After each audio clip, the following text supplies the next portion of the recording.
Okay guys, we're going to talk about ground fighting again. This time we're going to talk about the top position, which we call a mount position, and also the bottom position, and why we want to be in those positions, what the advantages and disadvantages are. So we're not advocating, if I were to fight, he's for my opponent, I knock him to the ground, and he falls back.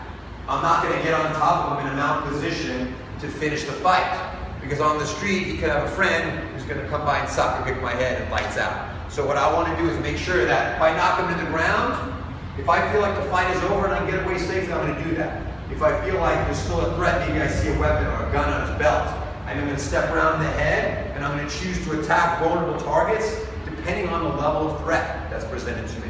Okay, so that's basic philosophy in Krav Maga. We're not going to the ground unless we have no choice, and then our goal is to immediately come back up. But as students, we need to learn how to properly mount an opponent so that we can stay on top. We start working punches from this position, we start working elbows from this position, mainly so that the person on the bottom knows how to defend against that and get out from underneath us. Okay? Notice Clint doing the right thing. He's keeping his heels close to his butt. That way he has the ability to lift his hip up to butt me off. So we want to lift his hip up. That's going to displace me, and that'll help him obviously reverse the position. Hips back down. Notice he's keeping his elbows in tight. What he doesn't want me to do is get up high on his chest, because from here I can start punching and his hips really have no effect on my body. As he raises his hips up, he does nothing to displace my balance. So he wants to keep me over his hips. He's going to make sure that his elbows push me down. He's going to get to this position. Chin is tucked, hands in front of his face are open.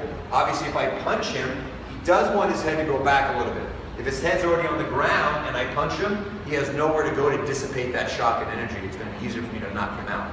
So ideally, the person on the ground keeps it tight, elbows into the rib cage, centers me over his hip, heels close to his butt so he can use his hips to launch me. That's the bottom position. As someone on the top, on the mount, I want to keep the balls of my feet kind of curled, because if I find myself in this position punching, eventually I want to get up. And it's much quicker for me to get up with my balls of my feet in this position versus being like so. Okay, especially if I'm on the street, if I've got shoes on, it's going to be much more comfortable, and it's going to allow me to get up quicker to dismount if I find myself in that position.